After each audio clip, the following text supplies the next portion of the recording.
And now, KMVT presents the Mountain View City Council candidate debate, moderated by Dr. Seth Shostak.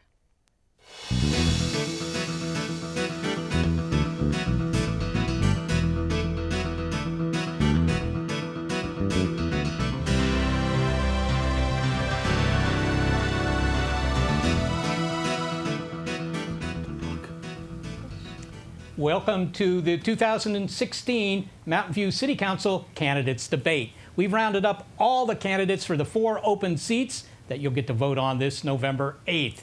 And they're here to flaunt their intelligence, their personalities, and most important and very unique in this election series, their stand on issues. So we're going to get right to it pretty soon. Let me just say, for those of you who don't know, the Mountain View City Charter established our form of government, which is in fact a city council plus a city manager. And the terms are staggered so that every 2 years, on even numbered years, we get to replace about half the city council. So that's what we'll be doing this year. The 7 council members also choose a city manager. So a lot of the government is run by the city manager. The city manager also shares with the city clerk and the city auditor responsibility to the council, not to the city manager. All right.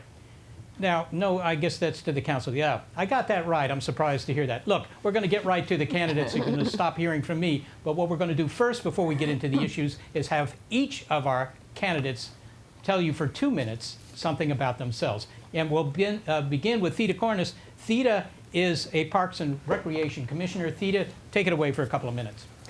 Hi, I'm Theda Corns. I move a little differently because I have a non-progressive physical disability. I'm running to preserve the diversity, character, and community spirit of Mountain View as we evolve. I moved to Mountain View 17 years ago for its high-tech and its socioeconomic and cultural diversity. I have a BA in political science from Bryn Mawr and earned an MBA at UC Berkeley while working full-time in high-tech middle management.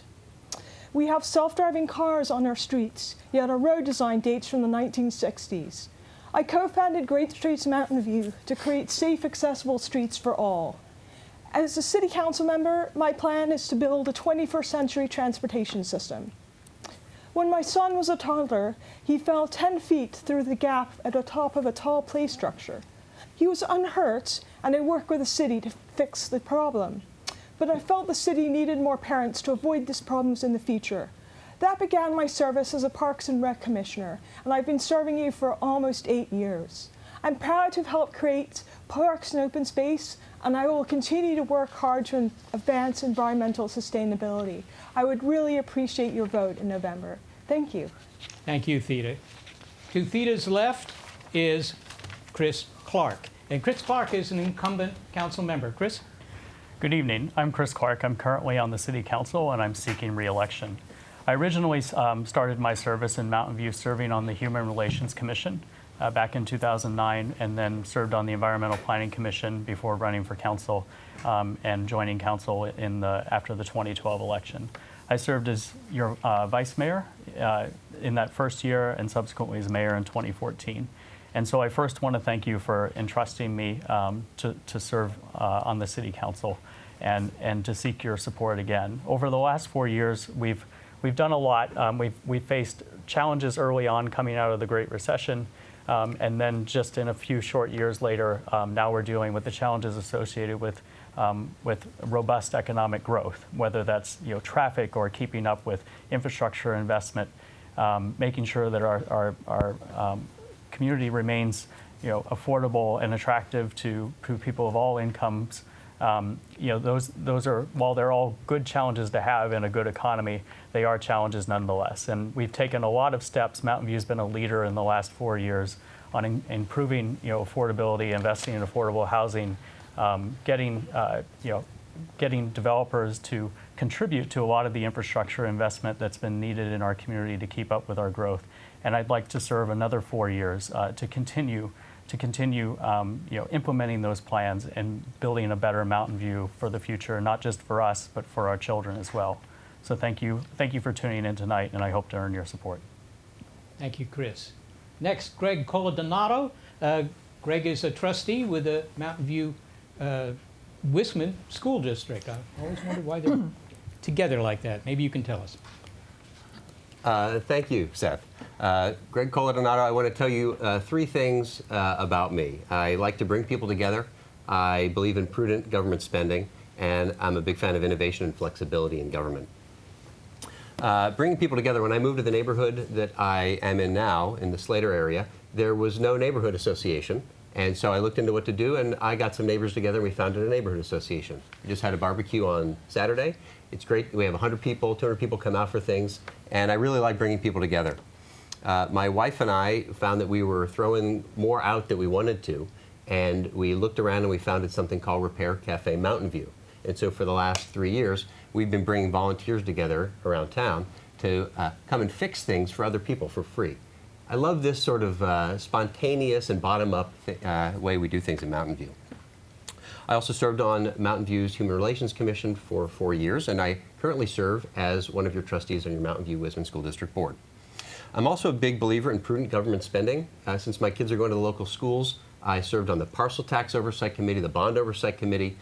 This led me to be more and more engaged. I ran for the school board a couple years ago, and one of the big things that I've advocated for on the board is staying within our budgets, not letting budgets get out of control and spend more than we should, and I would bring that same discipline to the City Council. A final thing I'd like to address is I believe in innovation and flexibility. I have degrees in computer science and physics. I came to the Bay Area to work in high tech, and I'd like to see City Council support innovation more and also be a little bit more flexible. I think one of the reasons we have bad traffic and housing shortage is because we've not let some projects that have been proposed go through. And I'd like to be more flexible and allow some of this bottom-up creativity to flourish in Mountain View. Thank you. Thank you, Greg. Casey Carpenter, a global technology executive. Casey. Thank you very much, and hello, Mountain View. My name is Casey Carpenter, and after working and living in Mountain View for the past 25 years as a parent in the community, we now have all 4 kids in college, and so it's a great opportunity for me to give back. Mountain View is a very unique community and something I'm very grateful for, but we do face a decision point in this election. A lot of the stress of the growth has put a lot of pressure on affordable housing, on the traffic conditions, and the overall quality of life in Mountain View. I think it's critically important in this election that we have candidates and a council that can really bring in new ideas and fresh thinking for a sustainable Mountain View for the future. So as a parent for the last 25 years in Mountain View, I've had a chance to really be part of the community, volunteering in the schools and the scouts and the sports, and really, like I think most of you in Mountain View, really living and working here in this community and appreciating it. In my role as a global technology executive, I work at Cisco, and I work with global smart communities around the world, which are really sharing best practices for sustainability. And my goal is to bring some of these solutions that have been developed for sustainable innovations around the world, around the country, around California, here to Mountain View. I think it's very important we have some new ideas. The most important issue this year we're facing is the people being impacted by the affordable housing. I'm very much a supporter of Measure A and really trying to help those people, the teachers, the nurses, the people living in this community, the children, the grandparents, have the opportunity to stay here. It's critically important we keep the diversity of the community. Also the traffic issues. We need to ensure we have innovation so that we can take some of the cars off the roads and allow us to have more bikes and safe routes to schools. Really an opportunity for a safer, healthier, and sustainable Mountain View. I really am trying to get out the vote, not by taking large donations, but by taking volunteers into my campaign. So Casey Carpenter for City Council. Thank you. Thank you, Casey. We'll move over to the other table and start with John McAllister, also an incumbent council member. John. Oh, my fellow residents, thank you for voting me into office 3.5 years ago and giving me the honor and privilege of being your mayor council member. Quality of life is the most pressing issue facing Mountain View today, whether it's the lack of affordable housing or congested traffic relief, sustainability, or on our basic infrastructure. We need to preserve the great qualities of our city. My time as mayor, council member, plus my 5 years on the Environmental Planning Commission, my business degree from UC Berkeley, my certified public accountant certificate, has given me the experience and knowledge on how to run the city. I have successfully run 2 collaborations with my fellow cities on transportation and community choice energy. My roots are in this city. As the only small business owner running for council, I am the proud owner of Baskin-Robbins on El Camino, Miramani. As a resident of 59 years, attending Huff, Graham, and Awalt, raising a family here, I know the city and its residents' values. These combined experiences give me a unique perspective on how to find collaborative solutions among the residents, small business owners, and corporate employers. We need a balanced approach that always takes into account the solutions that has made Mountain View the city it is. Housing. We need solutions that provide for a diverse housing stock that is affordable for all income levels, present and future generation. As a business owner, I know how hard it is for employees and family members to live here. We need developers to mitigate the negative effects of their project, and that growth is appropriate. Transportation. Traffic is continually clogging our streets with commuter cut-through. We need to work with the transit authorities and require major employers to coordinate and provide an efficient and comprehensive transit system, one that does not minimize traffic lanes but adds travel options. That fills the needs of our seniors, youth, and non-drivers, and will reduce traffic and greenhouse gases. Sustainability. Have policies that reflect using renewable energy and minimizing greenhouse gases in infrastructure. Public safety, police and fire, water, streets, and city services must be maintained at a level that ensures and can accommodate growth without jeopardizing our higher standards. I thank you for the opportunity to serve you. I've been serving you all my life, through my city, through my schools. I'm running to protect and enhance these values. I have the time and passion to listen and find solutions to your concerns. I'd appreciate your vote for John McAllister. Thank you, John. Next is Lisa Matichek, and Lisa is an environmental planning commissioner. Lisa. Yes, thank you. I'm Lisa Matichek, and hopefully many of you watching know a little bit about me.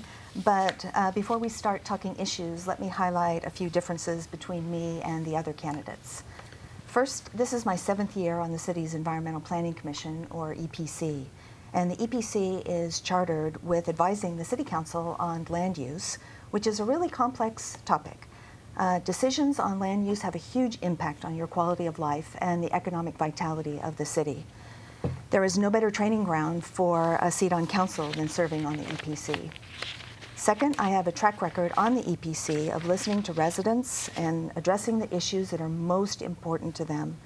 Residents love their neighborhoods and they want to see them preserved even as the city grows. I've worked really hard on the EPC to preserve the character of the individual neighborhoods. And neighborhoods are so important to me. I'm the founding president of the neighborhood association in the area where I live. Third, on the EPC, I have a track record of protecting and enhancing the environment. I've pushed very hard for higher levels of sustainability in new buildings, greater tree canopy coverage in new developments, protection and restoration of the natural habitat, and more. And as a result, I've earned the endorsement of the Sierra Club. Fourth, I worked in the tech industry for most of my career, and I worked primarily in the cybersecurity space.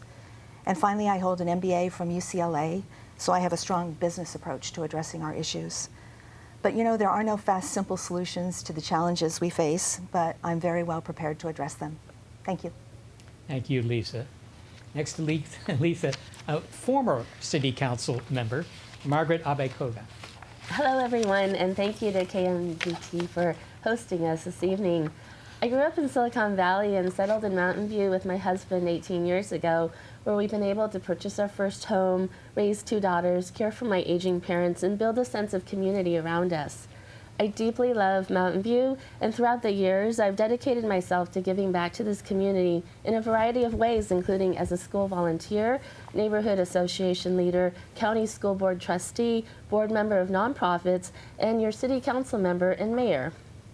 On the City Council, I established a strong budget and maintained our AAA credit rating, making Mountain View just one of a handful of cities in the country to have that standing. Together with the community, we formulated a new general plan and established innovative approaches to addressing housing, transportation, and environmental sustainability. To address our affordability gap, we raised the minimum wage. I ensured safe and strong neighborhoods, top-notch city services, and added new parks and open space. As mayor, I led the city out of the deep recession of 2008 and worked collaboratively to make Mountain View a prosperous and highly desirable place to live, work, learn, and play. We also made Mountain View into a leader in the region in how we address some of the most challenging issues we face. Although the economy has improved, we must continue to face challenges and enhance our infrastructure, services, and policies to alleviate traffic congestion, provide an adequate water supply, tackle housing challenges, and preserve the socioeconomic diversity we cherish. I seek to once again serve our city to complete the projects that we started and help provide a clear vision and direction for our city, which I believe I can do so using my experiences gained, leadership proven, and my track record on getting things done. Thank you. Thank you very much, Margaret. And Lucas Ramirez, Human Relations Commissioner. Did I get that right? Lucas? Thank you, Seth, and thank you, KMVT, for providing us this opportunity to introduce ourselves. Good evening. My name is Lucas Ramirez. I am the current chair of the Mountain View Human Relations Commission. I'm a member of the VTA Citizens Advisory Committee, which serves concurrently as the 2000 Measure A Citizens Watchdog Committee. I am a longtime observer of the Mountain View City Council on behalf of the League of Women Voters of the Los Altos Mountain View area, and I'm a lifelong resident of Mountain View. My grandparents moved here in the 1940s. My grandfather is a retired carpenter, my grandmother a retired teacher. These are good, respectable jobs, and it afforded them an opportunity to live a comfortable life, but it is increasingly difficult to live in Mountain View and in the Bay Area, even with that kind of stable, dignified work. I'm running because I want to work aggressively to address the crisis in housing affordability and a related major challenge, traffic congestion. These are regional issues that have enormous local ramifications, and I think that it will be imperative that the next council work to the greatest extent we can as a city to address these major challenges. Thank you. Thank you, Lucas. Thank you all. For the viewers, I should note that each of our candidates will have another opportunity for a 2-minute soliloquy at the end of the debate tonight. Well, if you've been listening carefully, I think you'll notice that there's definitely a leitmotif that goes through the statements of many of the candidates, and those are two issues: housing and transportation. So, and they score high on the Richter scale. It seems that housing in particular has a component that generates more heat than a nuclear reactor, and that's rent control. I think you're all familiar with the fact that there will be 2 measures on the ballot in November that address the question of rent control, a Measure V and a Measure W. For some reason they're at the end of the alphabet. Now, V was a citizens' initiative that would set up a commission and so forth for rent control adjudication and so forth, and limiting the degree to which rents can be increased here. People who have lived in Mountain View for a long time, and in particular those on fixed incomes, obviously feel great pain when their rents go up by extraordinary amounts, as they have done recently. So rent control is of great interest to them, in fact, to everyone here. If you're renting, then you can't avoid being interested in this matter. The City Council has come back with another proposal, Measure W. And they felt that Measure V had some problems, in particular with additional bureaucracy and perhaps additional costs. I'd like to start the discussion by asking who among you has strong enough opinions about these 2 measures to wish to initiate the conversation. Speak right up. No dead air. Well, All right, I'm Casey, absolutely please. happy to get started. So I'm absolutely supporting rent stabilization. And as a parent who raised my family here for 25 years in the community, I just know how important it is that the people in the community can be part of the community and afford to live here. The cost of living has just gone out of control due to the rapid boom-bust economy we're in. And so these are your teachers, these are the caregivers, these are the grandparents, these are the children. And I think rent stabilization is critically important because it allows us to retain the diversity of the community. And the Stanford professor who worked, this is a grassroots-led initiative, right? This is coming from the citizens to the city council, and I think that's what democracy is all about. You're talking about Measure V. Measure V, absolutely. And so being able to support something that was based upon, the community developing a solution to a problem that exists, and I think not only for the lower income, but the middle class. We're all threatened. If I think about my 4 kids in college, would they be able to come back to Mountain View? It'd be very challenging. Now, it is a regional issue. And so this is only one part of the solution. You got to ask yourself, why don't we have telework mandates and requirements in Mountain View? So that I work at Cisco Systems, I couldn't live anywhere in the world. Many people who work here can work remotely. That would be another tool to help relieve some of the stress on this community. Also, you look Measure A, Santa Clara. There's other great opportunities for us to allow us to grow equally across the community. So we're not putting burdens on the transportation, the schools. So I think this is the key issue in this community. I think it's important that you have a city council that's going to support. In my case, I'll vote for VNW because I think it's important we bring something to the table. And then also having a city council that can bring forward the needs of the citizens. Okay, Casey, so if I can summarize what you're saying, it's just what you said. You would support both of them? Absolutely. Okay. All right. Somebody else? I'll go. All right, Greg. I'm the flip side from Casey. I support neither V or W. And so I've lived under rent control for the years before I bought my house. I rented for 14 years. I lived in New York under rent control. It wasn't good. Under rent control, you find a dynamic where the landlords want nothing more than to get rid of their tenants. Right now, and for the past 50 years in Mountain View, landlords and tenants, there is a boom-bust cycle, but landlords need to be good to their tenants, to keep their tenants. Under rent control, you kind of throw a wrench in the system, in my opinion. So Casey had said that we need rent stabilization to have a diverse community. Well, we have a diverse community, and we haven't had rent stabilization since apartment buildings went up here. So I feel like the urge to have rent control came because rents were going up so steep, and that's true. And certainly I feel for anyone whose rent went up a lot. But the market has brought rent stabilization to Mountain View.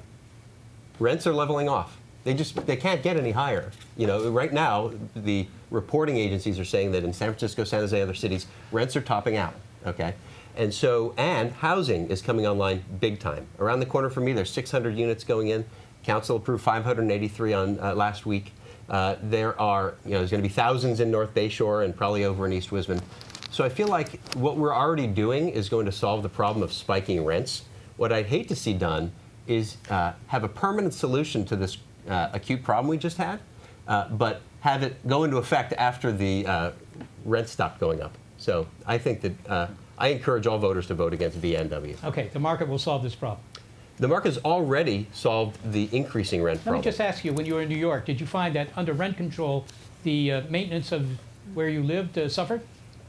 I couldn't close any of the doors inside my apartment or open any of the windows. They were all painted over so many times that, and they didn't care. I mean, because the sooner I left, the sooner they could raise the rent. And then they'd fix all that. No, they'd leave it that way for the next guy, too. Well, it doesn't sound like rent control had much to do with the fact that your landlord was negligent. Well, that may be true. Maybe I had a bad landlord. All right, let's hear from the other side of the aisle here, as it were, although they're perhaps not on the other side of the aisle in the usual political sense.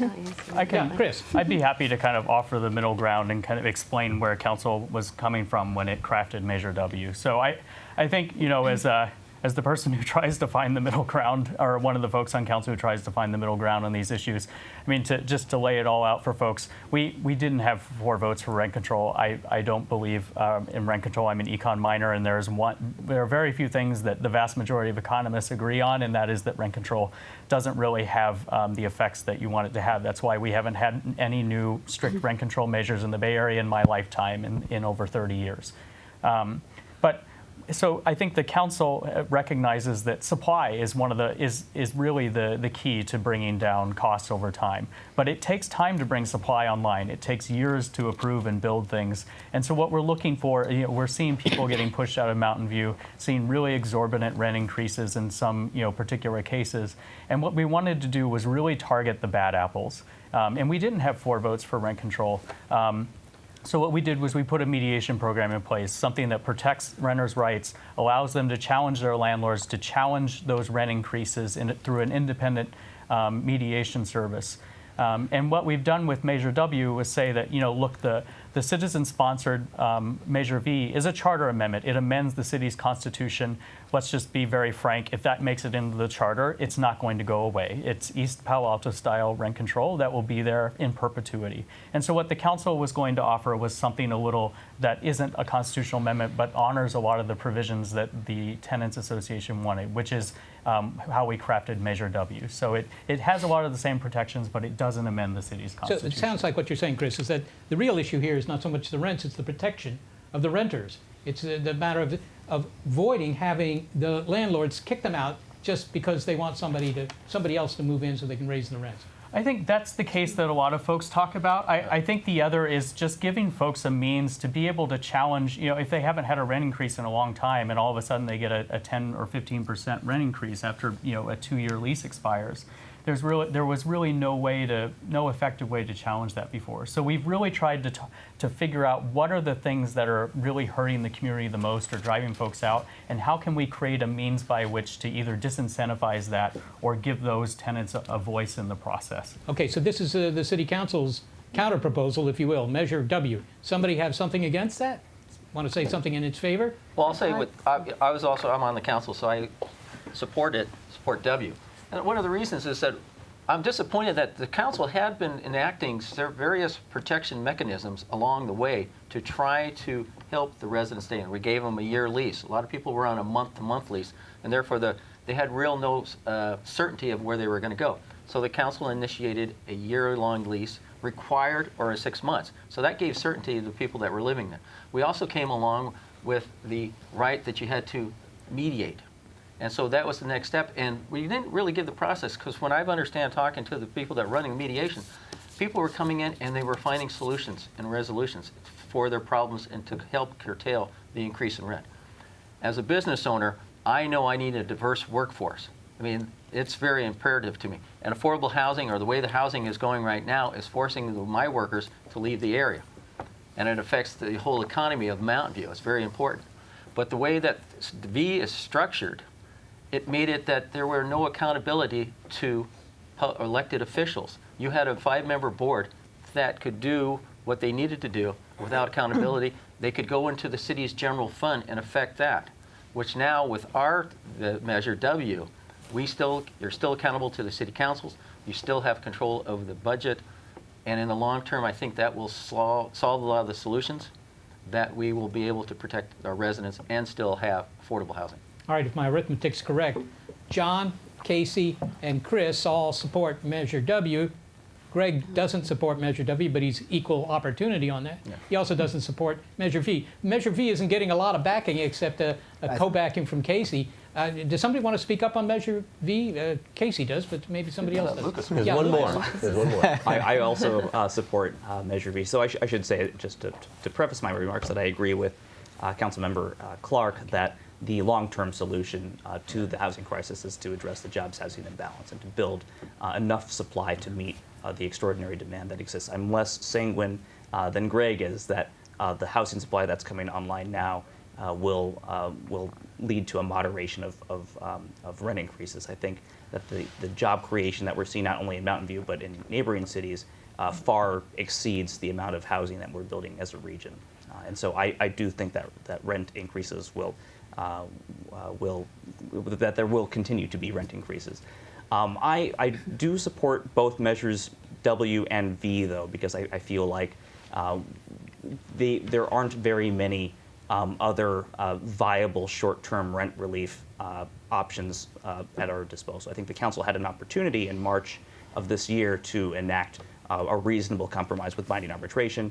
The council chose not to, and I think that the people have a right to, petition, to place a ballot measure that will enact a law that they feel will adequately address their needs. And so we've ended up with, with the situation we have now. But I do support. I support Measure V because I think that the protections for landlords are fair and adequate. It includes, for instance, a provision to allow appropriate pass-throughs to tenants for things like capital improvements. It includes a vacancy rate decontrol provision. So in the event that vacancies in Mountain View exceed 5%, then the law can be suspended. There's also there is accountability for the rental housing committee that is established. The council has the opportunity to appoint the committee members, and the charter already includes a provision that allows the council to remove with a simple majority any member of an appointive body. Okay, well, it sounds to me like from what I read, that the city council kind of punted on Measure W recently, failing to push it any harder. I wonder what that is. Theda, you wanted to say something. Yes, so I agree that the long-term solution is more housing. I disagree that the short-term solution is V or W.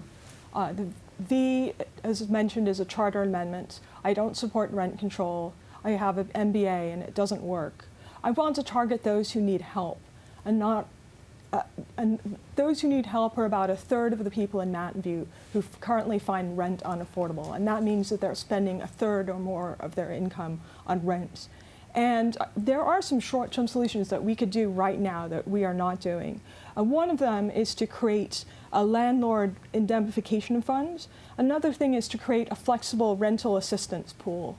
And in particular, working with those mom and pop landlords who currently have what they call soft side buildings. Those are buildings that will fall down in an earthquake because they are actually built with a garage with unreinforced walls. And I think those landlords would be happy to work with public agencies or nonprofits to get those repaired, because that's a huge liability in exchange for working with low-income tenants or tenants who need assistance for, say, 5 to 10 years. I think there are also other short-term solutions that we're not looking at, and we're focusing on VRW instead. So if you're elected to council, what would you do? Well, what I have said, and it's been characterized as neutral, is that I respect the wishes of the people, and I'm not campaigning for VRW. Some city council members have said they are. And so if VRW passes, I will do my best to work with the solutions as given. But what I would do is I would try to get some of these other short-term solutions to get through City Council, because I think those will be effective and will actually help relieve the displacement that we're currently experiencing. I've been told that polls show that a majority of the Mountain View citizenry, in fact, favors rent control of some sort, although the council doesn't necessarily agree with them. No? Okay. I just want to make sure that Lisa and Margaret can weigh in if they wish to weigh in. I'm happy to weigh in on this one. So clearly we do have an issue with housing, and clearly this is a regional issue, and so building additional housing is high priority. We've got some key places in Mountain View where we can add substantial housing, East Wisman and North Bayshore. We also have thousands of units in the pipeline, which is really good news. And we've been doing a lot in terms of affordable housing. I personally have concerns about rent control. We've mentioned many reasons why. Economists do agree it's not a good policy. I'm not an economist. I have an MBA, but I'm not an economist. But I agree, it's just not good policy. And so I would like to see us help, folks who are in need of a little bit help right now to get them through a hurdle as we build additional housing. I think rent control tends to reduce the supply of units available for folks who are lower income. Folks who get a rent-controlled unit tend to stay there even as their income rises. And property owners don't have any incentive to invest to either refurbish existing units or to build new units because of the concerns about rent control. So I'm in favor of a free market.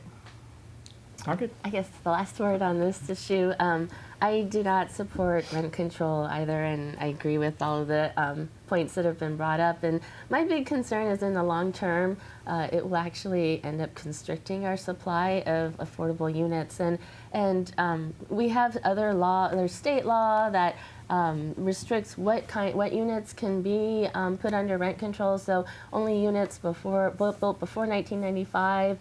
So there's just too many variables in there that it really doesn't end up producing the results that we're looking for. And I think in the long term, it could end up backfiring, as frankly, I'm already getting calls from apartment owners saying they're ready to redevelop, and once they do, those units are not going to be under rent control. So that's the long-term effect that is going to end up hurting us, I believe.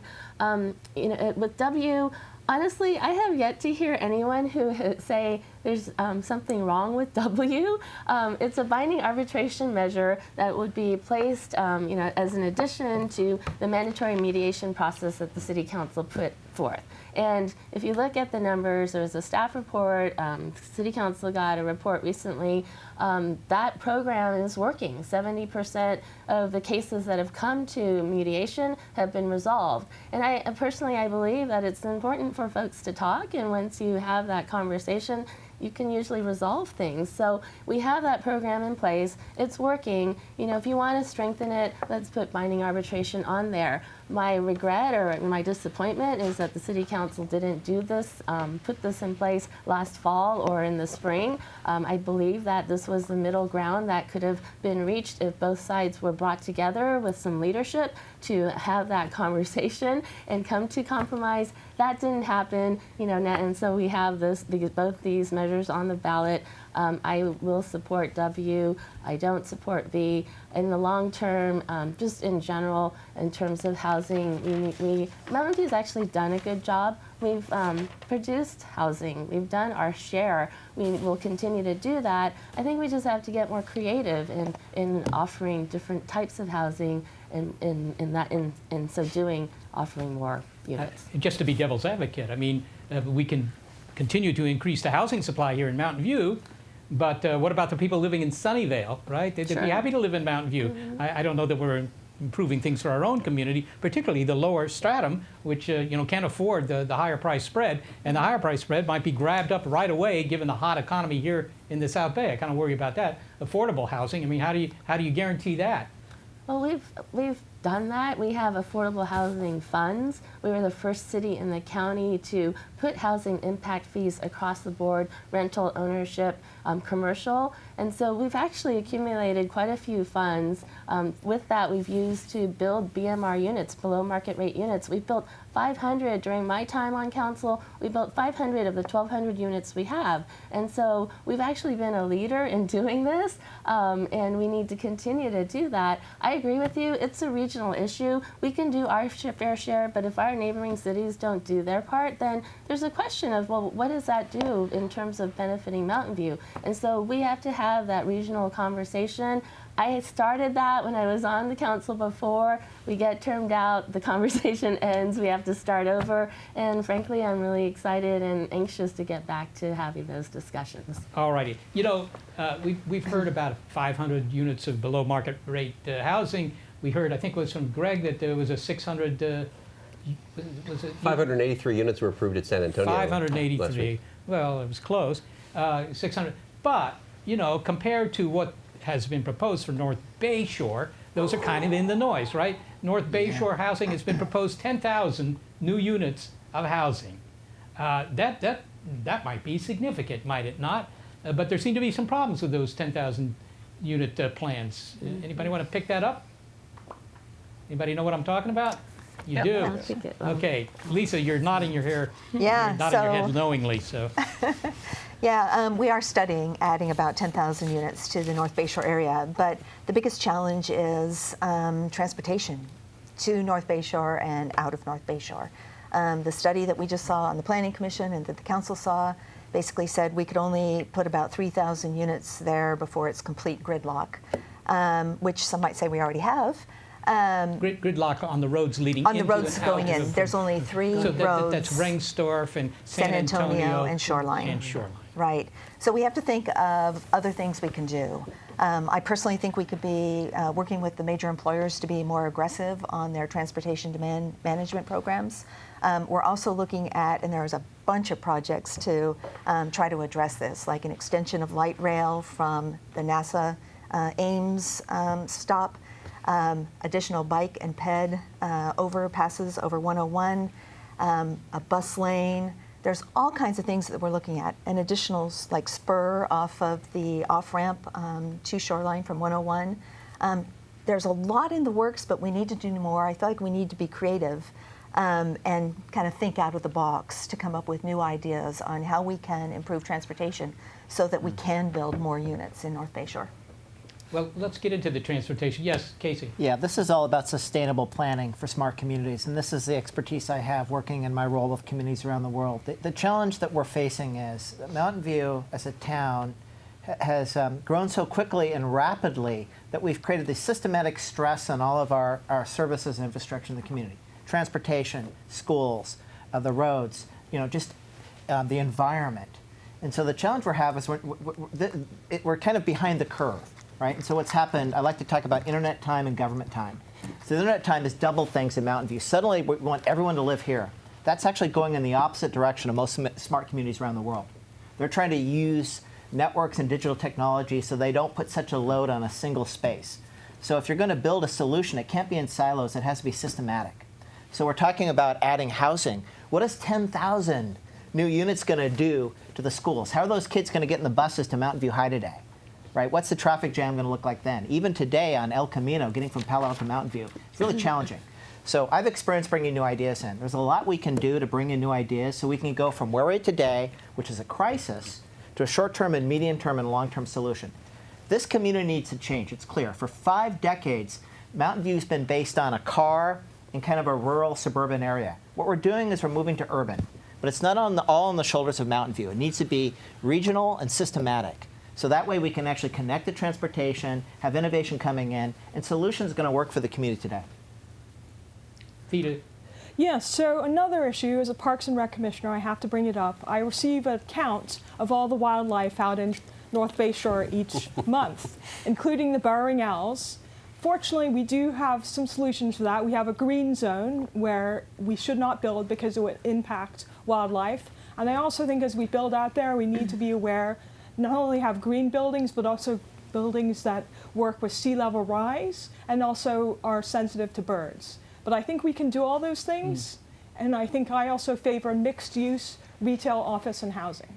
Okay, Theda, with regard to the burrowing owls, I've been informed years ago that every pair of burrowing owls requires 1 acre in order to feed themselves.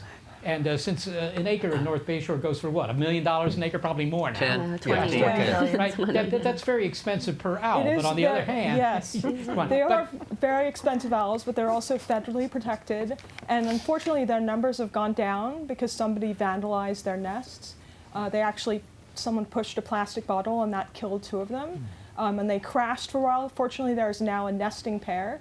But they do need protection. Yeah, well, that's a different issue, but it's an important issue, one I happen to support. I think most of the burrowing owls are either at NASA because they're interested in space. They hunt in NASA, but they live near the golf course. Yeah, and also the San Jose airport, as I recall. Yeah. But in any case, on transportation, I want to home in on this a little bit because this is a major issue, right? There's a wall between North Bayshore and the rest of the city, and I don't know that it was paid by anybody else, but there is this wall. It's called Highway 101, and there have been several proposals to somehow bridge that wall and ease the traffic congestion. I mean, I've driven in that traffic. I drove in it today, and I think a lot of you are well aware of how difficult it is simply to go that extra mile across 101. Obviously, you could have light rail extension, and that maybe is the right way to go. People talked about dedicated bus lanes, pod cars, other transportation proposals. Maybe we should just elevate 101 and just, all the streets come back. I don't know. Anybody have some idea for action? Greg? Yeah, so this is something I actually care a lot about. So you mentioned the dedicated bus lane. Council looked at this a few weeks ago. I wasn't sure what to make of it, so I spent all morning one Tuesday riding the shuttle bus from the transit center to the end of the line. It took about 4 hours. And what I learned on this thing was actually that I don't think the dedicated lane is going to help, because even with no cars at 6:42 in the morning, it takes 13 minutes to get from the transit center to the end to Crittenden Lane. And that's because we got stopped at every other light. And so I'd like to see much quicker. Oh, by the way, the bus lane, it's going to come 3 years. It's scheduled to be done in 3 years. So I'd like to see a much more flexible and innovative way to pilot things. Like, for example, we should look into synchronizing the signals on Shoreline so that once all the traffic's flowing in this way, it gets to the end. There's not like a jam at the end. They all turn off onto different streets. It's fine. So we need to synchronize the lights. I'd also like to look into whether a right-hand carpool lane, like they have on expressways in the county, like San Tomas or Lawrence Expressway, if a carpool lane on the right-hand side would give the buses a chance to get through really fast, because they actually had a lot of people. From 8:30 to 10 o'clock, there were 15 people on the shuttle bus. I'd like to see these be able to zip right through, like next year, not in 2019, the fall of 2019. So, there's lots of other things too. I rode a Waze carpool into North Bayshore last week. I downloaded an app. I said, I want to go from my house to 1600 Amphitheater Parkway. And 5 minutes later, it said, okay, your ride's showing up, right? And it cost $2, and it got me from my house over there. If we, with a carpool lane, more and more people would want to try that. So I'd like to see us look for alternatives that don't cost $100 million and that give people the right incentives to start sharing their path into North Bay Shore. Well, obviously the dedicated bus lane, that will come up in another context here momentarily, I think.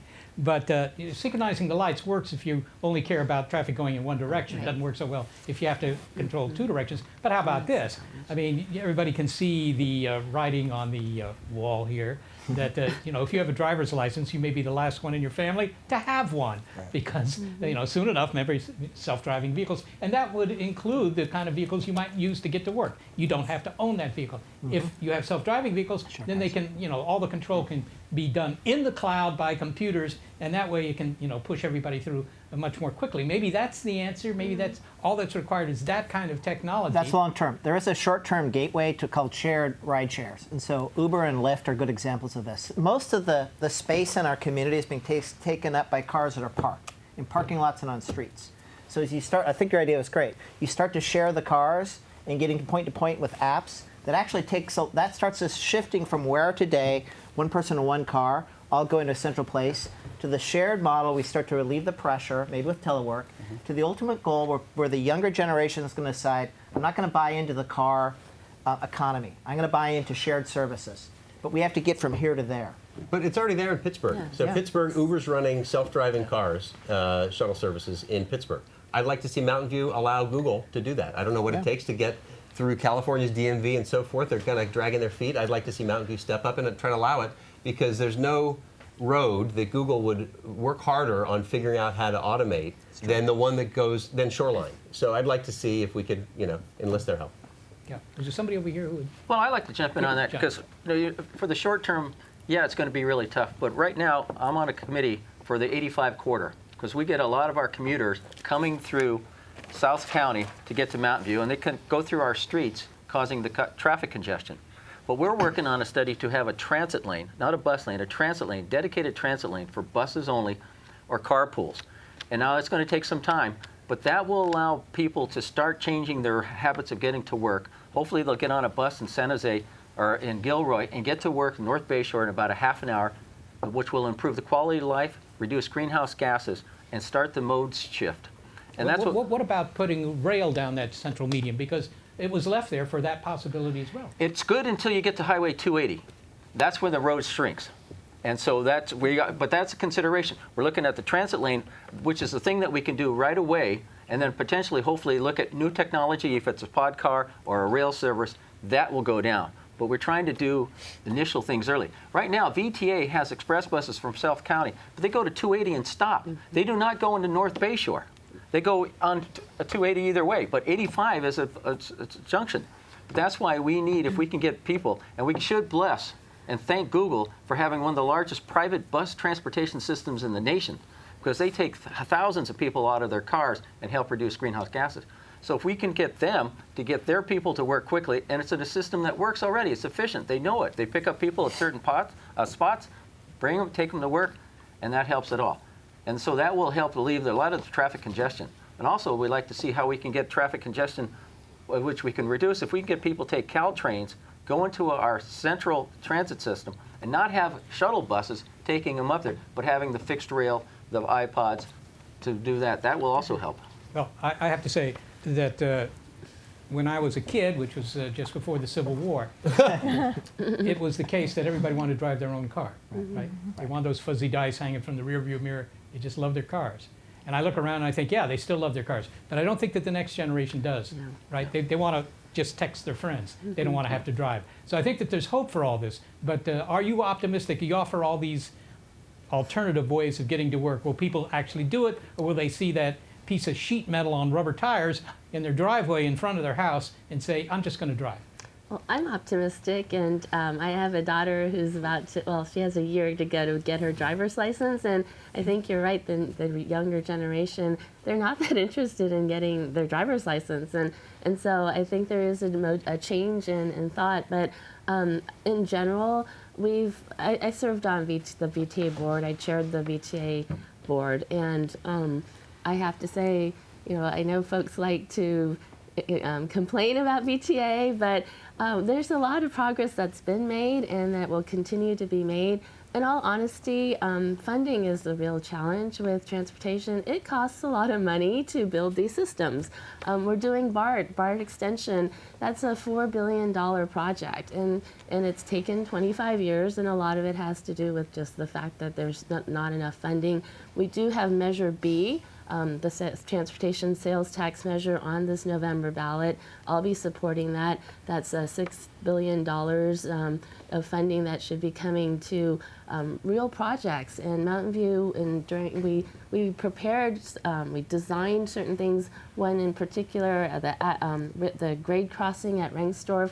If you're in that intersection, Rengsdorf and Central Expressway with the rail, it's impossible to get through that. We need to do a grade separation there. During my time, we designed it, and the sales tax measure has money for grade crossing separations, and so we're at the top of the list to get that funding. So I am very optimistic. If we can get this passed, we'll have funding to make some real projects happen. Caltrain is at an all-time high in ridership.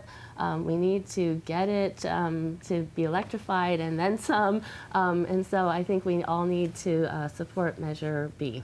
All right, well, we'll see what to the extent that the millennials vote, I think that you may hear that they're willing to put up the money. We'll see, especially if they think the older generation will come up with the money.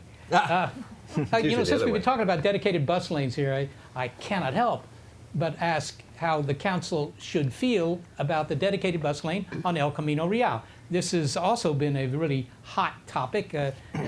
Just like the plates in my favorite Mexican restaurant, it's very hot. So the City Council has not been entirely convinced that they want to set aside one lane on El Camino for buses. How do you guys feel about it? Well, one in each direction. Yeah. So okay. Well, here again, 1/3 of the space goes away. I guess that's. I have a volunteer, Cheryl, who basically takes the bus every Sunday to go to the farmers market and to help get out the vote for me. But the problem is she can't get to Rengsdorf Park or Cuesta, so we don't have an end-to-end transportation solution. We need to look at these from a systems perspective. So if you take out a lane on a road that's already traffic jam, no one's going to go through. Now what we can do, if you look at all those cars that are parked on the street, if we could actually encourage the shared ride sharing we just discussed, right? Suddenly less people are going to take their cars and park it on the street. You found another lane. But what are you going to do with that lane? Personally, I'd like to support more walking and biking. Because this younger generation, if you take away their cars, you better give them something else. So you better give them a community. And so this is going to be a place where they can go and be with their friends. That's what that space is available for. Now, we do need the buses, but we need to make sure we can connect the system so people can get to the last mile. So, for example, if I want to get to the light rail to get to Cisco, I've got to drive my car and park. That's ridiculous. So we need to connect it end to end. You have a safe path so that people in the flows can get where they need to be. When that happens, we start to free up the space of parked cars. We start to solve the problem. Someone else? Yes, Greg. So Margaret mentioned that funding's the problem, and I have a slightly different view. The BRT project that BRT proposed, I've never thought it made sense. And since 2011, I've been going to city council meetings when this comes up and saying, don't do this project, because it costs $250 billion, but it's going to make things worse rather than better, because it would be 2 lanes that each have a bus coming once every 10 minutes. Okay, so that's just not a good use of roadway. And so I think we probably have enough money to do the things we need, because whether Measure B passes or not, we already have 3 other sales tax measures currently on the books, currently supposed to be paying for things like this, from 1976, from 2000 and 2008. So the fact that Measure B says to fix potholes is kind of a ruse, because we have more than enough money to fix our potholes if that's what we want to do with the money, instead of waste it on projects like El Camino BRT. Okay, you're not a fan. No, I am not a fan of that. Okay. By the way, I'm willing to bet anybody on the candidates here $20 that within 15 years they'll be talking about a heavy rail subway under El Camino Real. I have to say my relatives doubt that highly, but I used to work in transportation, so I'm willing to take that bet. Yes, Lisa. Go ahead. Yeah. Transportation is a huge issue here in the Bay Area in general. It's a regional issue. Right. And we definitely need to have something that is a network that connects even the single-family neighborhoods. I think that if you have a good transportation system, people will use it no matter what their age. If you look at cities like Washington, D.C. that has a great subway, everyone takes it. I live there. I hardly ever drove my car. So I don't think it's just the millennials who don't want to be in their cars. I think if you provide a good alternative, lots of people will get out of their cars. But I am not a fan of the dedicated lanes on El Camino for BRT. It's just going to push traffic into the residential neighborhoods. I think there's better use of that money to address other issues. Yeah. By the way, for viewers who don't know what BRT stands for, it's the Belgian Republic of Tonga. It's a bus rapid transit, of course.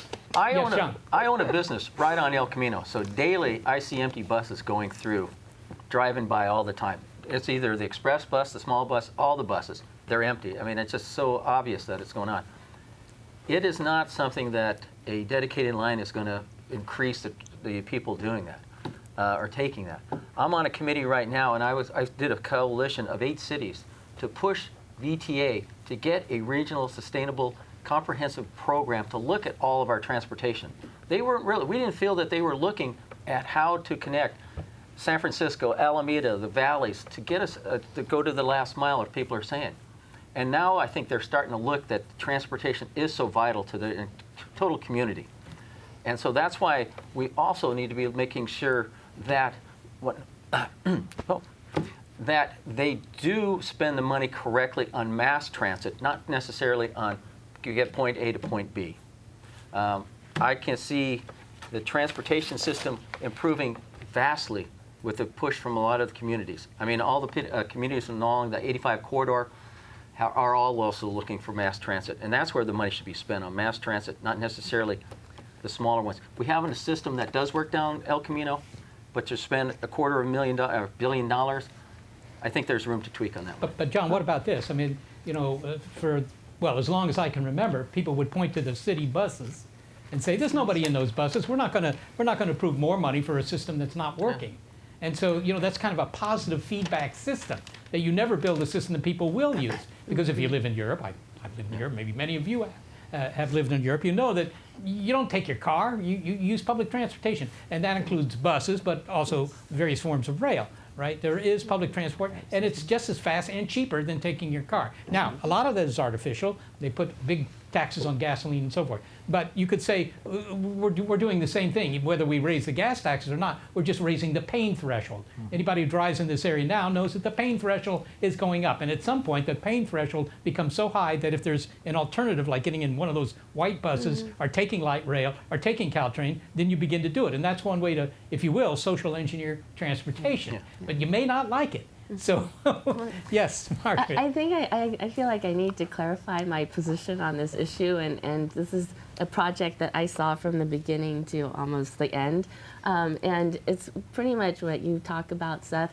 You know, we saw El Camino as getting more and more congested. The 522, the 22 bus lane is the highest ridership of all the routes in Santa Clara County. So 20% of the bus riders ride the 22 or the 522 bus. But as you know, the congestion was getting worse, even the buses were getting stuck, and so it was like, what can we do to make the buses go faster? And that's when this BRT idea came up. It was challenging because we're taking a lane away, whereas in other areas they would add the lane, and I understood that, and I supported studying it because the alternative was to do a BRT in mixed flow, so in the traffic, and that made no sense to me. You look at the funding, and it costs a lot to do both, but doing the mixed flow made absolutely no sense at all in terms of the cost benefit, and so I supported studying both until the end. And frankly, when public opinion was so against it, you know, I talked to the general manager and I said, this is just not going to work. And we had that discussion. It got held for a while. And in the end, when I never took the final vote, I was termed out. But if I were to, I probably would not have been able to support it as is. I think having an HOV lane or having other uses would make sense, but having just a bus going every 10 minutes didn't make a whole lot of sense. Yeah, if you work out how many people per minute that is, it's not very high. Seth, can I add one thing to what John just said? Yeah, sure. So he was talking about how we got to do the last mile, right?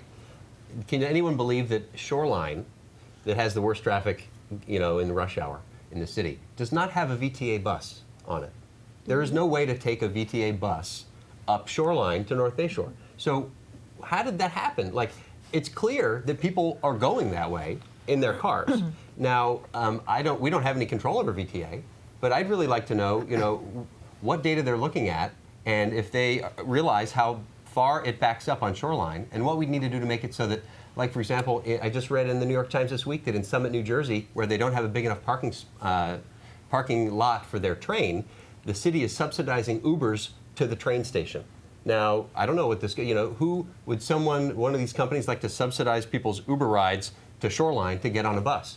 Why don't we do that? That doesn't take 3 years. Well, the assumption was that the companies were going to provide their own shuttles, and that's why VTA didn't. Oh. And so it's an issue of where is it most needed for the general public versus companies that have the resources to provide for their own employees. Well, this is where you really bring together your public-private partnerships, and it's really about negotiating win-wins. So it's actually a win-win for the employers to have their employees to be able to have a quality of life and an experience to get to and from work. And so, absolutely, we should be looking at new ideas out of the box. Because when you look at these problems, housing, it's being driven by this growth of jobs. Guess what? Telework is a solution. You look at the traffic jam solutions. There's another solution. We look at shared right services and transition, public-private partnerships. These solutions do exist around the world, not only in Europe, Australia, Japan. You go to these other countries, and the culture is about people walking, biking, taking public transportation. Now, in America, the culture here is we get in our car, and we have a little silo. We need to think systematically and about how we get through the solution today and where we're going tomorrow. That's what sustainable community strategies are all about. All right, so how about everybody goes to Mountain View Railway Station, because some are coming in by train already, light rail already, and you just have bus service going back and forth from the train station to North Bay Shore. In a sense, you have that with the dedicated shuttle buses, but only for if you work at certain places. But all those places are going to become one place. Well, Seth, maybe. I'd like to add one last thing to what transportation will also do if we make a comprehensive system that brings people around. Will allow people to work and live in other areas that are affordable. Right. So that will improve their quality of life. And still, if they can get to work in a reasonable amount of time, it will help the housing crisis in Mountain View and the whole region. Yep. The history of Correct. America, improved transportation. Second. All right, I want to bring up one other issue here on transportation. I think we could talk about transportation all night, and I think it may even transport the viewers. But let me ask about how you feel about Castro Street being amputated at the railroad there. That was the decision of the city council. Okay, I was one of the. I voted no on that proposal to close Castro Street, and the reason is because the study, they went out and they hired business brokers to determine how that would affect downtown Mountain View. They didn't go to the stakeholders. They didn't go to the local businesses and ask them, how would this affect your business? So that was a concern. There needs to be more proper study. What the effect? We're trying to increase our transportation by improving Shoreline with pedestrians and bicycling. So now we're going to we're going to divert traffic onto Shoreline. But we haven't studied the effect of what's that going to do with all that onslaught of traffic to the pedestrians and trying to make that a safe area. VTA, when they asked about the Shoreline, it wasn't included in a staff report, but they said they want to keep Castro open because that helps the continuity of their bus system. So it's possibly something that we needed to study more and get the data going. I'm not ruling it out, but it's still further discussion, further decisions need to be made. Is this set in concrete yet? No. I mean, could you, for No. example, have, allow buses to cross the railroad and not cars or something No. like that? I agree that more study is needed. I actually think that the City Council missed an opportunity to really look at something innovative and new, which is to underground everything and build real estate on top of it. This would be hugely expensive. It would require a lot of engineering. But in exchange, using a public-private partnership, you could have some really exciting building on top, as they have in Europe. And City Council didn't take the next step of finding out an approximate price tag and just asking around and seeing if anyone was even interested in the idea. But are you talking about undergrounding Castro, or are you undergrounding the railroad? Undergrounding everything. The railroad and In the whole city. Castro? No, I didn't say that. That's not But he wants you to clarify. So basically undergrounding Castro, the railroad, and building something on top of it.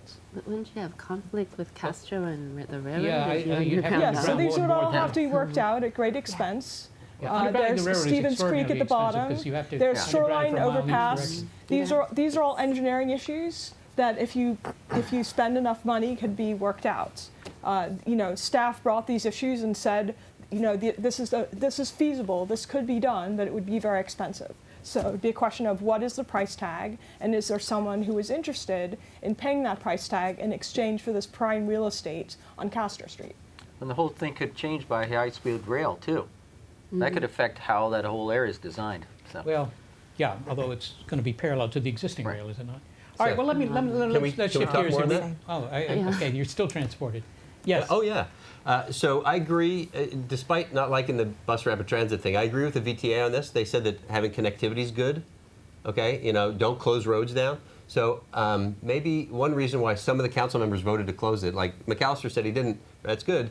The ones that did, none of them, no council member has lived on the north side of the train tracks in the last decade. And so It's not true. Shostak was the last council member from the north side of the train. Well, you might have lived there, but I didn't know that. But in the last 10 years, nobody's lived over there while they're on council. And so I use that Castro crossing several times a week because the alternatives are going through someone's neighborhood on one side or going onto the busiest road in town, Shoreline. So Castro outside of rush hour is good, and I'd like to see it kept open. And to follow on Theta's point, I have talked to people during this campaign about what if we got Central Expressway, and for a little while, diverted traffic and dug the train there. Okay, used the Central Expressway area to put the train all the way underground, all the way up. What's that cost, right? Don't try to do it while the train's running. You do it next door, okay, and then you switch over to that. So maybe that's possible.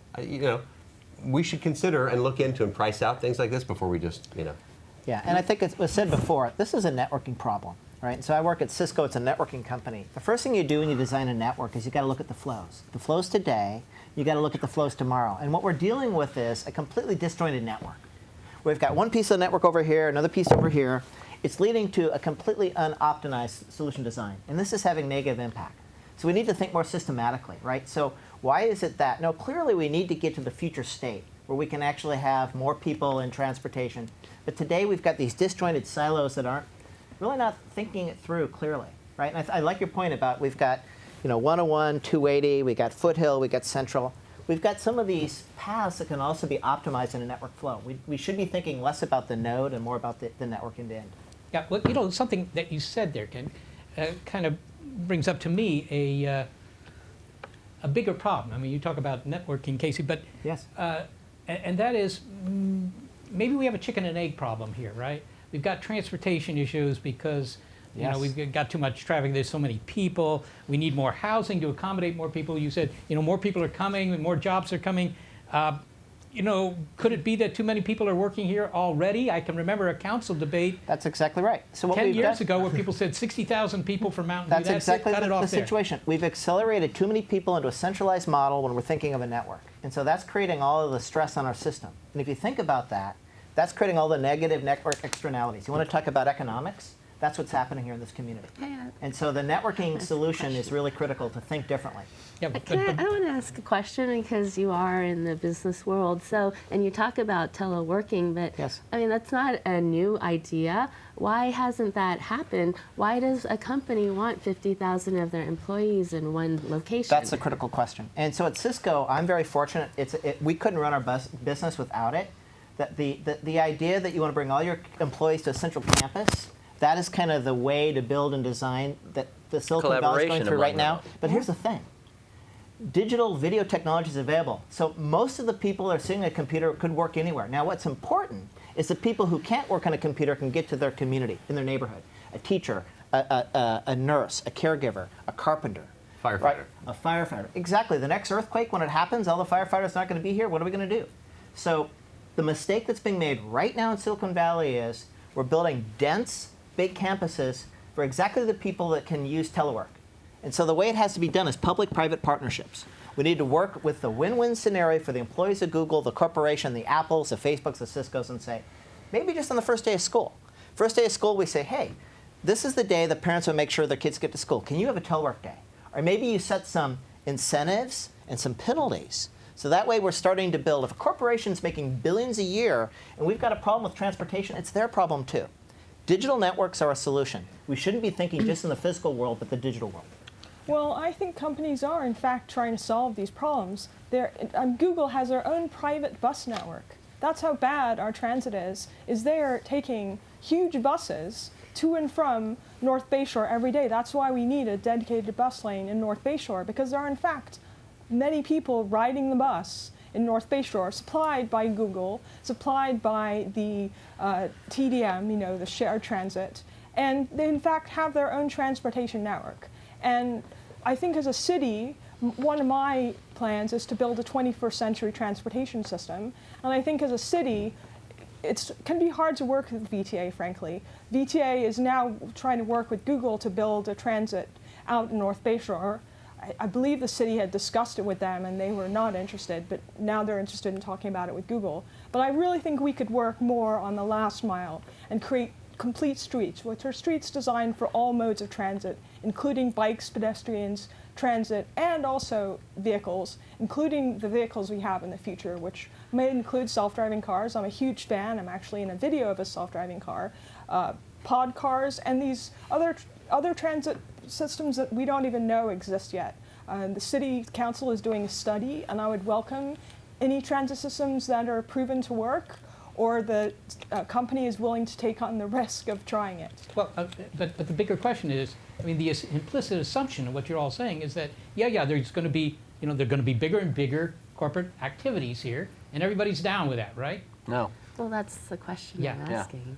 Yeah, Well, that was my question. You think I think it's true? it needs to be You could coupled say that with investments, appropriate investments, and I Well- think we're underinvested right now. Somebody want to take this on? Lisa, please. Yeah, you need the infrastructure to support the growth in the businesses that we have here. And that's where we're really challenged at the moment. So, I disagree that the solution is telecommuting for everyone. You look at Google and there's a lot of really smart people that work there and they want their employees together. My manager always wants us in the office. Telecommuting is just not an option. It isn't an option for everyone. So I think we need to listen to our big employers and what they're looking for. I mean, they're smart people. They're working with us, as we've talked about, the private and public partnerships on transportation and a lot of other issues. We should just work with them on these, but we need the infrastructure to support this. We need the transportation systems. We need the housing. In the areas where we have that, then we need what makes for a complete community with the retail. Bike paths, I mean, you name it, we need it. And we've kind of gotten out of control when it comes to the amount of office space. If I were to ask you, draw a picture of what you think North Bayshore will look like 10 years from now. Oh, I'm not sure I can draw that picture. Well, aside from the artistic requirements. No, sorry, no. Can you imagine, is it going to be a lot of high-rise rental units and, a bigger Googleplex? Bikes everywhere, bike paths everywhere. Is that what it is? Is it going to be something bucolic as it once was, with open fields and a lot of burrowing owls? I mean, what is it? The intention of the council is to ultimately create a vibrant mixed-use community. I think, so in 2014, the council approved the North Bayshore Precise Plan, which allows for 3.4 million net new square feet of office space. So, I mean, we're already allowing for considerable commercial expansion, and that's not necessarily a bad thing, but there are a number of impacts associated with that growth. And I think, what the current council is trying to do is mitigate some of those impacts by allowing for, considerable housing development there. And I think, in a sense, it's probably too late to address the problem from the jobs side. I don't think we're going to. I don't think there's any desire to diminish the number of jobs in North Bayshore as a long-term solution. I think what we will need to do is accommodate. But you could limit it, maybe. Well, yes, we could, but there are two challenges, right? One is employers are increasingly cramming more employees into existing commercial spaces. So within the past 15 years, not a whole lot of office space has actually been developed. It's greater employee density in existing buildings. And now, with the building boom, we're going to see millions of additional square feet of office space developed, and that will have that will mean greater employee density, or a greater number of employees given the employee density, and we will need to accommodate that growth, I think, by building housing. Since if those employees are not going to live near where they're working, they're going to have to commute from affordable areas, and I think that's the challenge that we're trying to address. All right. Well, yes. Sorry, Theda. Yes, so my vision for North Bayshore is a mixed-use, transit-oriented neighborhood. So that includes housing, retail, and office. And a neighborhood for me includes mini parks, because I think there should be a variety of ages, from seniors to little kids. And so that means parks that you can walk to, so you're not driving to Shoreline Park. And I think it means convenient, easy access to services and easy access to a school. I'm not saying a school needs to be out in North Bayshore, but I think it should be bikeable. And I think we can achieve that. I think it will require a lot of planning, because the default is suburbia. And suburbia will not work out in North Bayshore because, as being mentioned, there are only 3 gateways to get in and out. So if everyone drives, then it just won't work at all. Yeah, well, a lot of people have talked about bikes as a partial solution, particularly for younger people, I suppose. The retired may not want to use their bikes quite so often. But certainly, again, where I live, bikes were used by probably 70 or 80% of all the commuters, and it didn't have the lovely weather that we have here either. Yeah. And still it was the case. I just asked you because Mountain View has a bike share program, right? And it seems to be under threat. Yeah, so I underused. I grew up in Yeah. Davis, which has pretty horrible weather in the summer. It's really, really hot. But what it does have is a very friendly, it calls itself the U.S. bike capital of the world. And I'm not saying we should be Davis, but we have a long way to go. We actually are pretty hostile to youth riders, to lower skilled riders. My son bikes to Graham, and he bikes on the sidewalk because he's biking along Shoreline Boulevard, which is really a very difficult road to bike if you're a 12-year-old kid. We can do a lot more in terms of building a network, not just for high-skilled riders like my husband who bikes to Menlo Park, but for kids. And I don't know if seniors will bicycle, but certainly kids will, and that sets the tone for the next generation. And I think things like protected bike lanes, and also creating more trails. This requires work with various public utilities to get them to give right-of-ways, but I think we really need to design, as I mentioned, complete streets. Yeah, Greg. I want to echo what Theda said. My 2nd grader and my 4th grader would love to bike to school, but it's just not safe enough. On our side of Middlefield, we live right on Middlefield, to cross 85, there's not even a sidewalk on our side of Middlefield to go over 85. So there's just people walking in the lane of traffic, to cross. And so I don't know why that was done, back in the day when they made that bridge, but I'd like to see throughout the city a way to walk or bike without risking your life, any more than you have to just being on the roads. Yeah, I got to say, Mountain View paints a white stripe down the side of the street and calls it a bike lane. That reminds me of Monty Well, we're Python. getting better at it. Definition of Yeah. acceptance. There's a lot of green paint going I'd like to build We're on putting the Yeah, green paint actually. now, so we are improving that. Well, at least you have green paint, but And that's then we're going to also- stop that truck from hitting it. My vision would be to build on what Greg said. My vision is, I moved to Mountain View 25 years ago. Our family was just getting started. I would love for us, to have that type of a living environment 10 years from now. And I'm very concerned we're at a decision point. We're at an inflection point. And what I mean by that is we need to go back to the community that has kids riding their bikes to schools, going to the parks. We actually can have a way for the neighborhoods to be thriving and open. So I think what we need to do is with this election, it's going to be what I called before a moonshot. We need to do something big and bold to ensure that vision and strategy. Now, we're not going to get there overnight, but we need to make sure that we address the direction we're going now and ensure that vision. So my vision is let's bring Mountain View back to the future, if you will, where we have a diverse community, where families can grow up here and know they're going to stay here. Today, that's just not the case in Mountain View. A lot of people are thinking, I'm moving, I'm leaving. And so if that's my vision for Mountain View, is we actually take a moonshot approach. We create a path so we can have that environment, so people you can go to school with your kids and ride your bike. I don't think that's a moonshot. Shouldn't take a moonshot. I think it's just common sense engineering and working on it every day and using short-term as well as long-term solutions. We're doing great in terms of long-term infrastructure projects. But with modern engineering, there are short-term solutions we can do right now, and not just paint. But I also mean, you know, those rubber bumpers that they install, you could just put those by the side of the road, and that would have a very temporary protected bike lane. Because we've had 6 road fatalities in the past year, and that is unacceptable and fixable. And we're just not doing enough in the short term and working with modern techniques. And we also need to hire a mobility coordinator. That position has been open now, I think, for a while. And for whatever reason, the city hasn't been able to hire someone. And we need to have someone who's an expert on staff on these issues. You know, Chris, you've been a little bit taciturn here. I have. I've just been listening to folks talk about, you know, a bike-friendly city, which is, you know, we just spent 2 years coming up with the bicycle plan, which describes all the improvements that were just mentioned. And we are making really, really vast infrastructure improvements. So, for example, you know, big things like probably doing a road diet, so to speak, on California to improve bicycle and pedestrian safety. Building cycle tracks from the downtown Caltrain station, protected cycle tracks like you were saying you wish you had, all the way out to Shoreline, and that's being paid for out of Shoreline transportation funds that are paid for by developers and our large corporate tenants. We're looking at ways to make Latham an alternative to El Camino for bicyclists and pedestrians. And we're funding all of these projects. We're taking out parking on Calderon, which I can assure you the people who live on Calderon aren't that thrilled about. We're making a lot of these tough decisions to make the city safer, and we're also taking the lead in, you know, you'd asked about what does growth look like.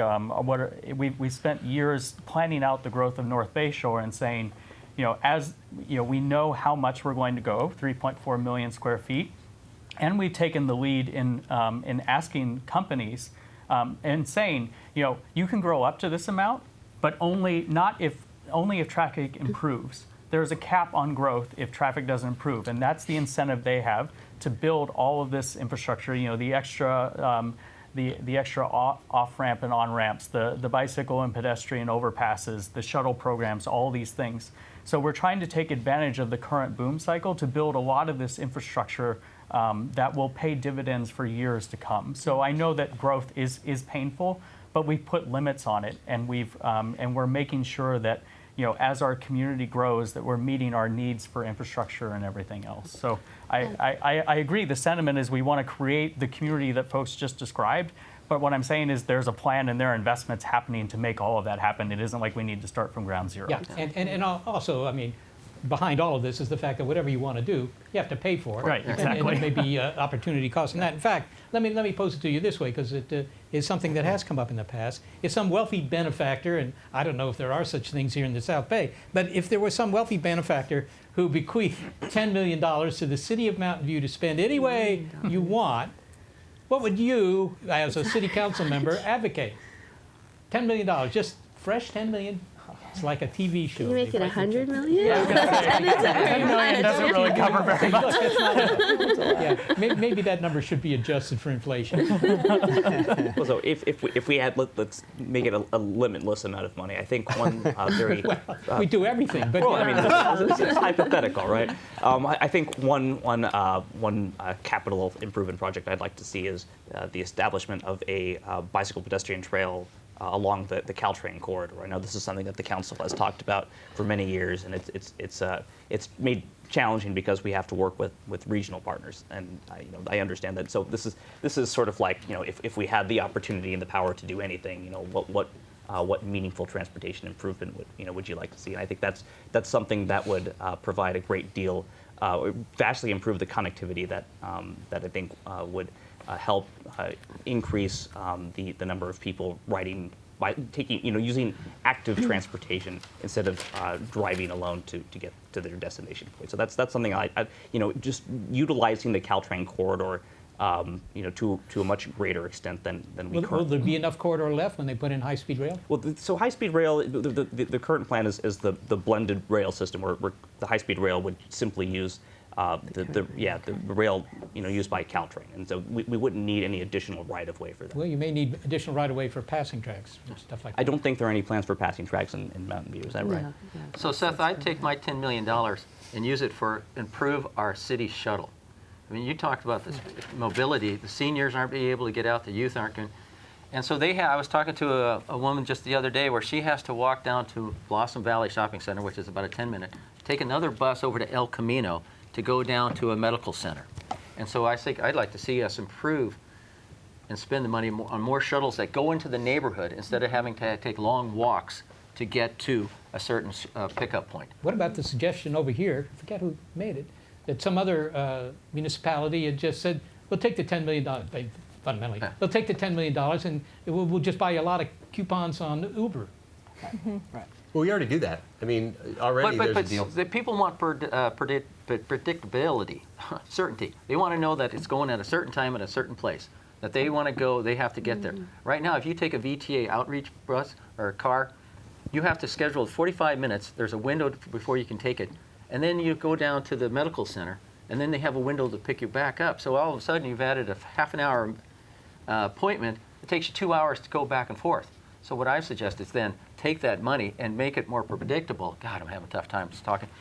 And so that's what people want. That they could go to the corner, get the bus, and it integrates They'd with all rather the... have a scheduled service than one that just... Yes. That's interesting. Yeah, that may be true. That may be true. Lisa, you have light bulbs going off above your head. I assume that means something. I don't know what. Could just see one illuminate. Yeah, your I head. also wanted to have more than $10 million because $10 million isn't much. Right. But I'm going to assume that Measure A and B pass, and so that some of our affordable housing issues and our transportation issues are taken care of. But I would want more than $10 million, and I would absolutely expand the community shuttle. Going door to door, a lot of people say they love it. They want it to go further into the single-family residential neighborhoods, have a broader route so that they don't have to drive their car and yet they can get around the city. And then if there was any left over, I would put it toward another transportation project, and that is in and out of North Bayshore. Don't know what it looks like, but I'd certainly want to address that major bottleneck. Yeah. Margaret.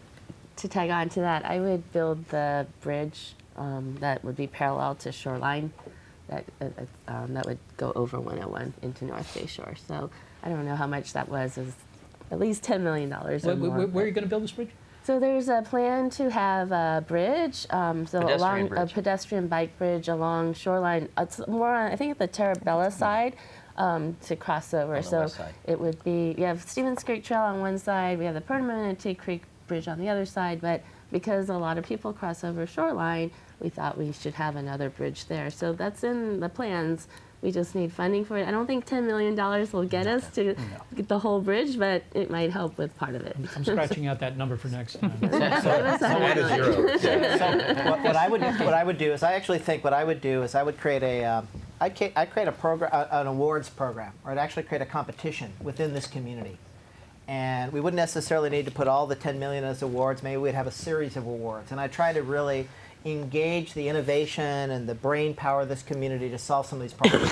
So I use this as an incentive to engage with all the incredible participants in this community to solve these problems. And it would first begin with how do we solve the housing problem, the homeless problem, the people that are being really forced out of our community first. That would be the first million. I go for who's got the best idea, here's $1 million grant. Second one I do is I do transportation, looking at digital networks as a way to transform it. Third, I'd look at, so what we're going to do is, and I think it would be very easy for us to get $10 million if we actually went into the community, not only the founders, but the people who work in these communities and say, hey, look, let's work together. Can we do foundation matches? Can we create this public-private partnership? So it's not just this idea that it's a government silo in Mountain View with the county. We are in this together. And so I think 10 million would multiply. And so this would be something that we could have annually. And as we build these innovations, it's going to pay off and go forward. So I think this would be a great way to start this start approach to the solution. I got to say, compared to 20 years ago, in a sense, we live in a time of a much better time. It sounds like Voltaire, right? Yes. It's the best of all possible worlds. Because back then, people were worried about the graffiti.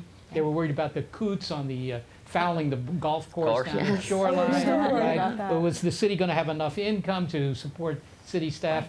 And here the problem is, how do you dispense the monies that roll in? Yes. So in a way, maybe the worst problem is all those Google bikes left everywhere. I don't know. Maybe the Mountain View bike share program may not be working, but that's okay. Maybe Google's going to solve that problem by putting multicolored bikes on every corner. Yeah. So if I had $10 million, I do think the City Council has done a good job building these very expensive, and they are very expensive, capital improvement projects. But I really think, as I said, I think we need more short-term fixes. Things like painting the crosswalks with stripes, having rubber bumpers in the road to have temporary protected bike lanes. And I think we could actually, whenever there is a fatality, the city does go and fixes that particular intersection. And I think we could identify those hotspots and put in some temporary fixes. It certainly wouldn't solve the problem, but it would certainly go a ways preventing some of these fatalities. So that's what I would spend the $10 million on. And I would hire a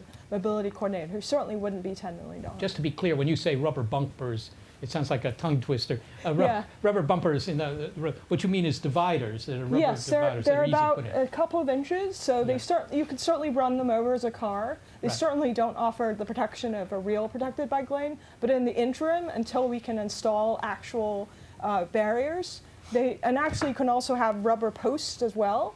They're just temporary until you can get a more permanent solution. And there are many new materials that can be used and actually are being done in Menlo Park and Palo Alto, usually as pilot projects. Rubber baby biker bumpers. Yeah. Okay, but somebody mentioned the homeless. What about the gentrification of Mountain View? I mean, never an issue before. Nobody was ever accused of being a gentleman who lived in Mountain View. I remember that. Now, that's not true anymore, and yet we still have a homeless problem. What about this? The fact that we've got a kind of a very diverse population, but on the other hand, where's it going? I mean, the young people that work for Google, they get very high incomes. There are people here that push shopping carts around my neighborhood. Is there a problem here that the City Council is not addressing and should? Yes, I think there is. There have been homeless people for as long as I've lived in Mountain View. They are more visible now. When I moved to Mountain View on Crisanto, which has been in the news, there was one, maybe two RVs there, and now the whole street is filled with RVs. So it's really noticeable. And I'm actually part of the newly formed city homeless task force working specifically with kids. It's a very difficult problem. It's a regional problem.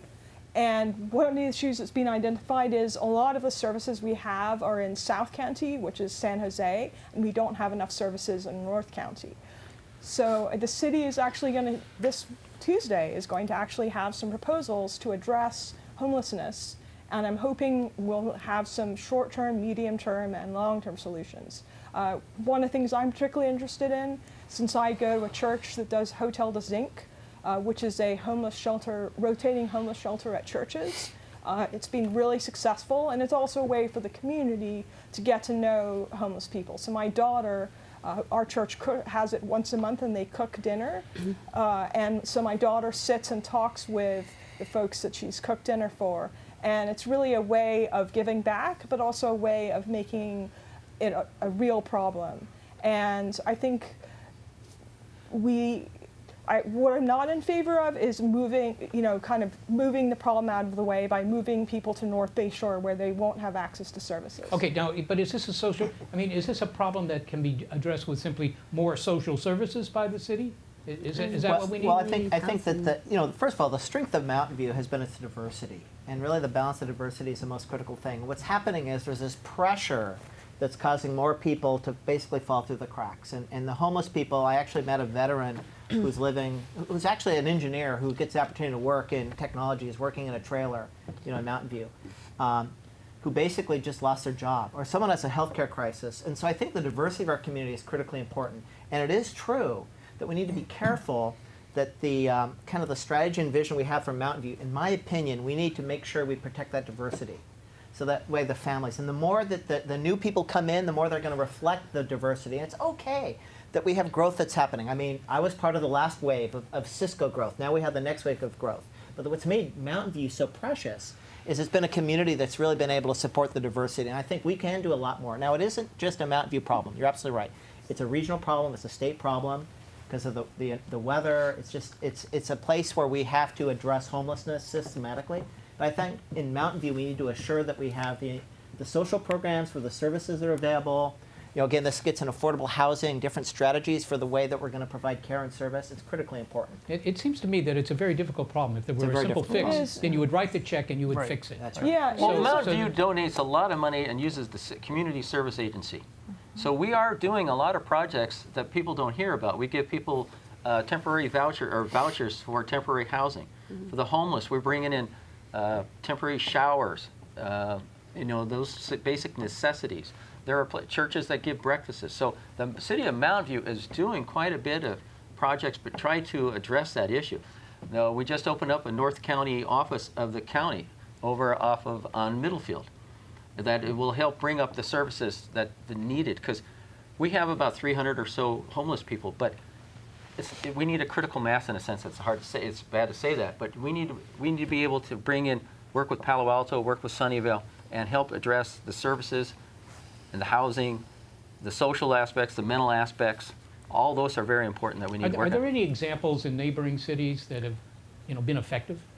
Well, so I think That has Hotel been Zinc effective? is effective. Yeah, that have been effective. I mean, that could serve as an example for how to do this. I think Hotel de Zinc is effective. I think it is a complex problem. It is a very difficult problem.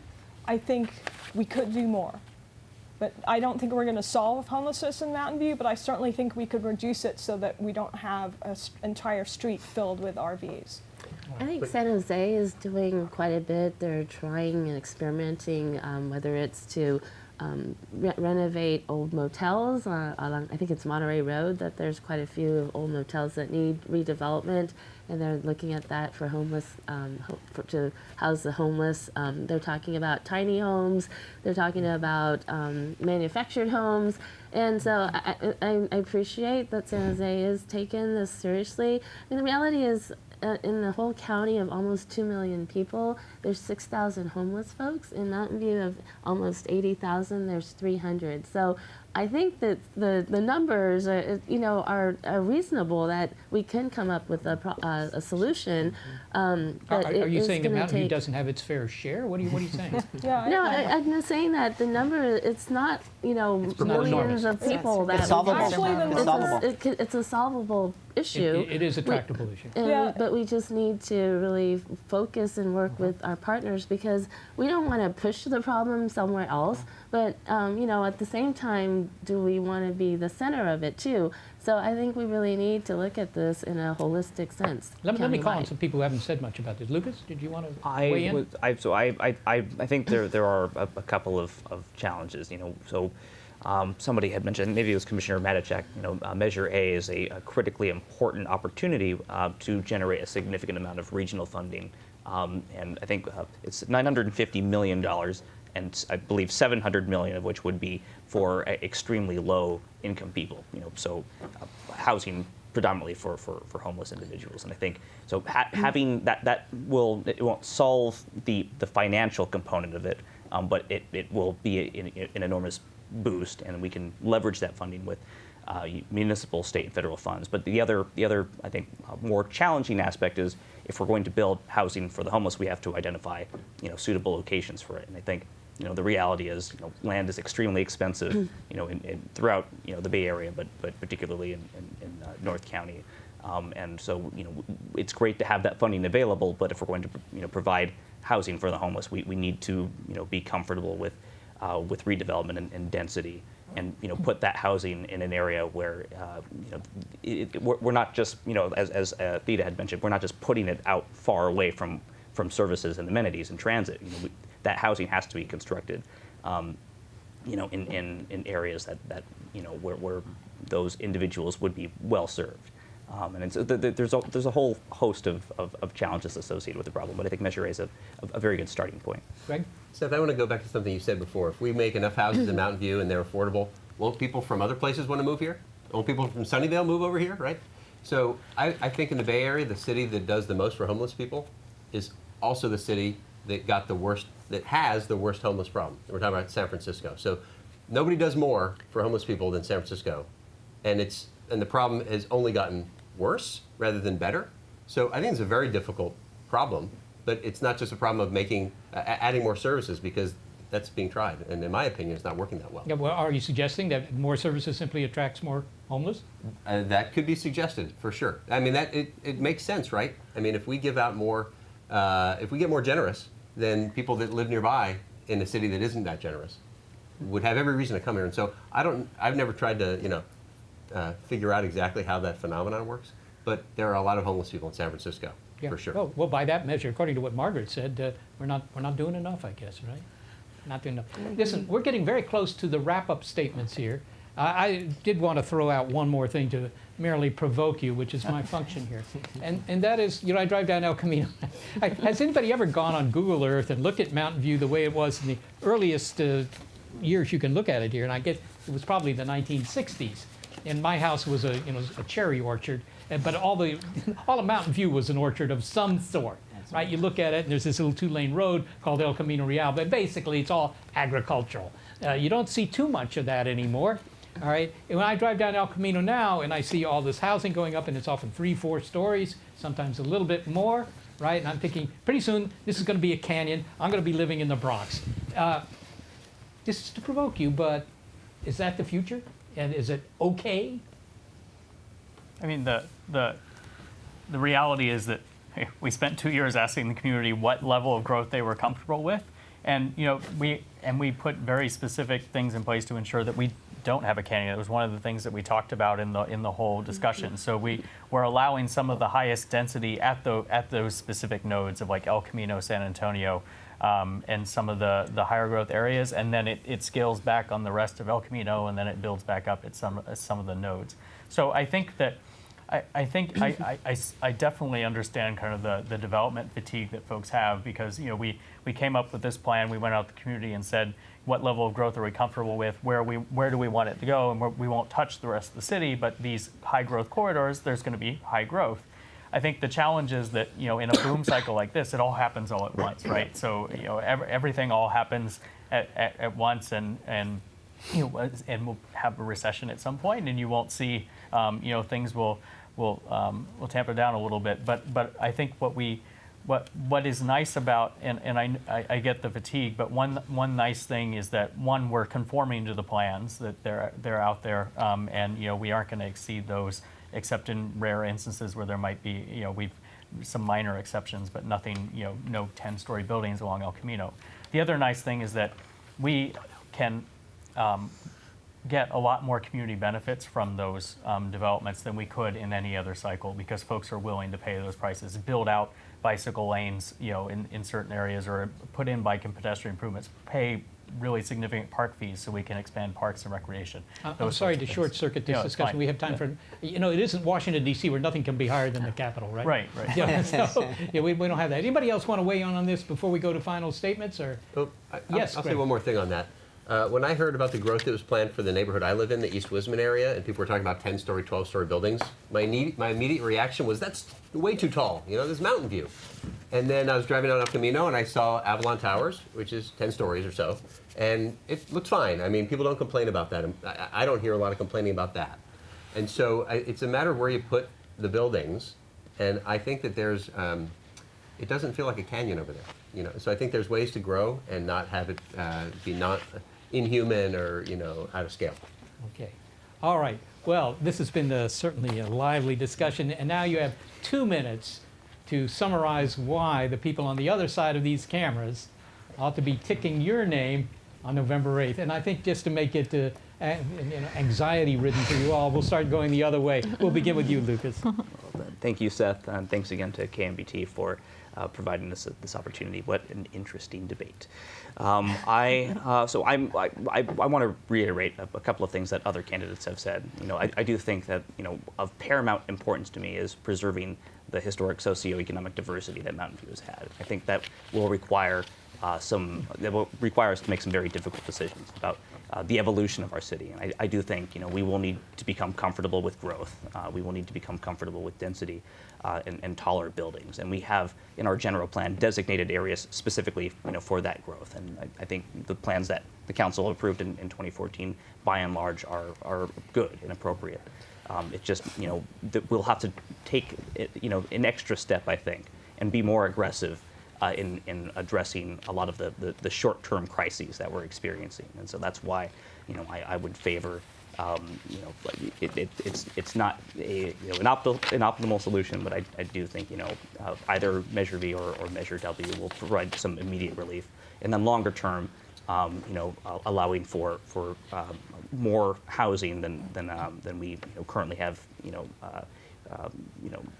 plans to build, in areas like North Bayshore and East Wisman, and just making sure that as we grow, that we are also improving our infrastructure to make sure that we can serve that increase in population. Thank you, Lucas. Margaret Abe Kobe. Let me get your last name right. It's Margaret Abe Koga. Koga. Koga? Yes. Have I been saying it the wrong way all night? That's okay. Sorry. Everyone gets it wrong.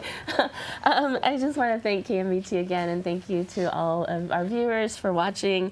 I hope you've gotten some sense of why I'm running again and what I can bring to the City Council. Our little city has grown up over the last few years, and the issues we face as a city are quite complex. And frankly, they take a lot of time to comprehend. And that's where I think experience matters. And I've had the opportunity to learn these issues during the time I had on the council previous. And it's given me an opportunity to understand. And so if I am fortunate to be elected again, I believe I can hit the ground running and pick up from where we left off on some of these conversations that we had, rather than starting from ground zero. I really would like to take these conversations to the next level, to really see advancement and try new things and be creative in our solutions, things that I think I can do because I have that base level of understanding. I think I can bring historic knowledge and experience to the city at the local level and the regional level. We talked a lot about ideas, and frankly, these are great ideas, but we have a lot of these ideas incorporated in our general plan update that Chris, John, Lisa, and I have worked on for the last 10 years. So it's a matter of now implementing, and I'd like to be able to do that. I've also had a chance to work regionally, and I have relationships with colleagues across city borders, and we've talked about these issues being regional, and so I think I can bring that experience as well to the council. So I hope that as you look at who to vote for on November 8th, you look at experience as being one of your criteria, and issues come and go, and so I hope you think about who you'd like to have seated on the dais for 4 years, who understands the plethora of different issues that we deal with, whether it's housing, transportation, garbage, labor relations. It's quite a complex a wealth of issues that we deal with. And so, again, I think experience is important. Please vote for me. I'm number 2 on the ballot, but number 1 in experience. And it's www.mac4council.com. Thank you. Margaret, thank you. Lisa Matichak. Yes, so it was a pleasure to be here tonight to share my perspectives on issues that are really important to all of us. I've lived in Mountain View for 17 years, and I really care deeply about this city, which is why I got involved. And I'm really passionate about having it be a great place for us to live and for folks to work. I do want to make sure my perspective on some key topics were heard. I'm not supportive of the dedicated lane on El Camino for BRT. And I'm recapping these because I feel like these are the issues that people ask me as I go door to door. So I want to make sure I'm really clear. I do support additional housing in the East Wisman and North Bayshore areas. But along with that additional housing, we need the infrastructure to support it. And we also need the infrastructure to support the growth that some of our businesses want. We do need better transportation systems that are on a regional basis and not just local. I certainly support making our roads safer for pedestrians and bicyclists because those are very viable forms of transportation, and we need to make sure people who want to use those methods are safe. I I would like to hear from our business community about Castro before we provide final direction on what we're going to do with the intersection of Castro and Central. And you know, there are so many other issues. I encourage folks to check out my website, lisaforcouncil.com, and I would be honored to have your vote on November 8th. Thank you. Thank you very much, Lisa. John McAllister. John McAllister. You know, John McAllister. what I bring to the table is experience. Now, by serving on the City Council for 4 years, I was successful in leading 2 collaborative efforts, one on transportation, which we did with 8 cities, as I mentioned, to help get Mountain View its fair share of transit dollars, which has been lacking for the many years. It's been going to San Jose. So I was instrumental in that. Another item that I've worked collaboratively is sustainability, of clean energy, community choice energy. We're started a new era of providing clean air, energy, renewable energy, hopefully carbon-free energy that will help the businesses and residents help reduce the effects of greenhouse gases. So I've showed I can lead Mountain View with other areas. Business experience. I am, as the only business owner of the Baskin-Robbins, and I keep pushing Baskin-Robbins, that along with my degree from UC Berkeley, with my certified public accountant, and my years of working with other small businesses, I have a solid understanding of what it takes to make the city financially strong. And everybody's talking about all these other areas, but if we don't have a financially strong city, we can't provide the services for the homeless, for the affordable housing, the streets, the infrastructure. And I'm very concerned that all this growth is going to be putting a burden on our infrastructure, and we need to take a step back and look how it's going to affect the public safety, how it's going to affect the cities, how it's going to affect our water. As a local resident for 59 years, I pretty much grew up in this town. So I've been a volunteer for the schools, for sports programs. I know the residents, I know their values, I share their values. So with my experience of proven leadership, my business background, my knowledge of the community, and the continuing effort of all the implementations that the city has done with its general plan, with its various policies, we need continuity. And I bring that along with what I, as a package of all my experiences in continuity, which is very important. And I look forward to have the ability to implement many of the policies that were talked about tonight. I ask for your vote. I am number 8 on the ballot, and I am number 1 in combined experience of business and city. I know it's 2 different categories, but it's something that's important. Thank you. Terrific. We have a lot of number 1s. Casey Carpenter. Thank you very much. Casey Carpenter for Mountain View, and a fantastic debate. I really think this has been a really good opportunity to really focus in on what's really important for me, and the reason I'm running for City Council. After raising my family here for the last 25 years, for me it's really the experience I'm bringing as a working parent that's lived in this community.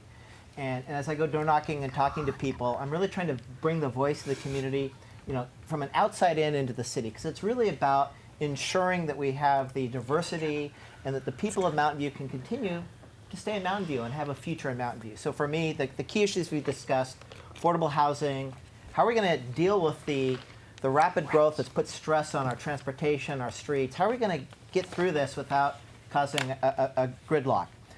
My experience is not only living in the community, working in the community, really being part of this community, but it's also in my role at Cisco working with smart, sustainable communities around the world.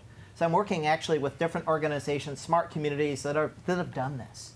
And so I think in Mountain View, right, California's been in a model where the last 50 years has been around a car, you know, farms, and then suburbs.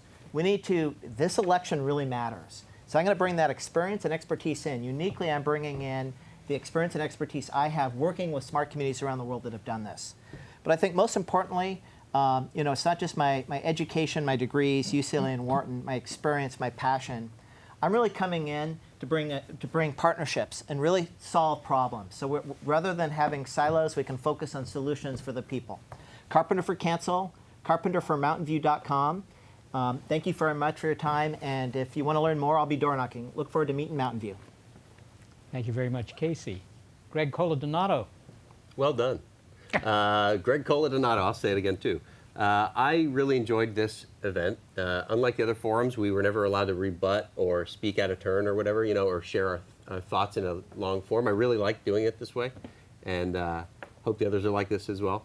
I just want to recap some of the things that came up tonight that I think speak to my own values. I'd like to see a city is doing pretty well as far as city government goes, but I think we could do a lot better. He's not sure he understands. That was Siri, I think, talking to me. And so, so that's innovation gone haywire. And so I'd like to see a lot more innovation over there. I'd like to see, like Lisa, I do not support the dedicated lanes on El Camino Real. So that's the sort of innovation that costs, takes 10 years and costs $250 million. I'd like to see us do lightweight things. I'd like to see us try synchronizing the lights on Shoreline, carpool lanes on Shoreline or other streets that are busy. I'd like to try things that are inexpensive to see if they work, because some of them are going to work, and we have to be open to that. We have to get away from a kind of not invented here mentality that you sometimes see. So, for example, people were proposing housing out there in the North Bay Shore for years, but guess what? We didn't allow it. It was in the general plan. It was forbidden, and so I'd like to see, someone proposed having a bridge that would open up the North Bay Shore to also Moffett Road and Ellis, okay? 2 more ways to get into the North Bay Shore going through NASA. That was rejected. I'd like to see a council that's a little bit more humble in terms of not needing to think that they know exactly the best thing to do, but that some ideas come from residents and companies that are here, okay? So, it never came up. I'd like to point out sustainability was mentioned. I'd like to have us all be a lot more sustainable, but I wouldn't like to make it a law. I mean, I have solar panels. My wife and I drive plug-in hybrids. We have chickens, or had until recently, in our backyard. So we compost. I'd like to see people doing this because they want to do it and because it's the right thing to do, not because of some new program that the city did that made it illegal to do it the other way. So I'd like to see more flexibility. I'm against VNW, and electgreg.org is where you can find out more about my other positions. Thank you very much. Thank you very much, Greg. Chris Clark. Yeah, so thanks again to KMVT for hosting us tonight. This was a great format. We got to explore the issues a bit more than we typically do. But I know that one frustration that folks have is that, we all sound somewhat alike on a lot of the issues. And so I wanted to distill it a little bit further. So, so later this month or on November 8th, whether you vote by mail or vote in person, you'll get a list of 8 names. Our 8 names, and you'll get and unfortunately mine is number 6 thanks to the state lottery this year. But you'll get to vote for half of us, 4 of us. And as has been mentioned before, and as we discussed tonight, a lot of these issues are very intricate and complex. And it's important that we have some experience or some continuity over the years across councils. And so nicely in this election, we have the opportunity, we have 2 incumbents, and then we have 2 completely open seats. And so you have the opportunity to both maintain some continuity, and then if you'd like some additional continuity, we have folks who've served on commissions or on council before. And as a current council member and your mayor in the past, I would like to continue serving. I believe I built up a wealth of knowledge over the years, and I'd love to serve you for 4 more years and provide a lot of that continuity. I'm endorsed by all of our local elected officials from Congresswoman Anna Eshoo down to the state leaders, and then several former mayors as well. So I'm a consensus candidate. You can learn more at electchrisclark.com, and I hope you'll support me in November. I humbly ask for your vote. Thank you. Thank you, Chris. And finally, Theda Corns. Hello, I'm Theda Corns, and I bring, as a disabled person and also as a mom of 2 school-age kids, I bring a different perspective to City Council. We are all interdependent and all need to work together to solve problems, and being disabled brings that really into focus. As has been mentioned, these are very complicated problems. Some of them are regional problems. What I would also say is that some of the ideas that were brought forth about transportation were actually brought forth by Great Streets Mountain View, which is a group that I co-founded, and also Safe Mountain View. We've really been pushing for the past 4 years for safer infrastructure for our kids and for our seniors. And so I would say that outside perspectives are good as well as city council members. I've also served on Parks and Recreation for almost 8 years. And while on Parks and Rec, I introduced some new ideas, including working on our tree canopy, which was not a goal before. And also, I actually also introduced the Caltrain, having a trail by Caltrain. So I think it's important to have deep roots in the community. I have been served on PTAs, and I've also served on several district committees, and to really understand the needs and desires of residents. And I think, you know, I bring that, bring people together. I'm good at finding out what people actually need and want and getting things done. One of the things that I did is I worked with the district to create special day classrooms at no additional cost to the district. And I will bring these types of win-win solutions to City Council. And I'm looking at my flyer, and the very things that we discussed are part of my plan for Mountain View, which is to build a 21st century transportation system, preserve the character and diversity and community spirit of Mountain View as we evolve, increase housing options for all, and advance environmental sustainability. If you want more information, my website is www.thetacorns.com, and I respectfully ask for your vote on November 8th. Thank you. Thank you, Theta. Well, you've heard them, and November 8th is only weeks away. I'm Seth Shostak. Thank you for watching KMVT's Candidates Debate. I'd like to thank, actually, the expert KMVT staff and crew, several of which are volunteers, by the way, and our very expert director, Bobby Chastain. Good night, and now it's up to you.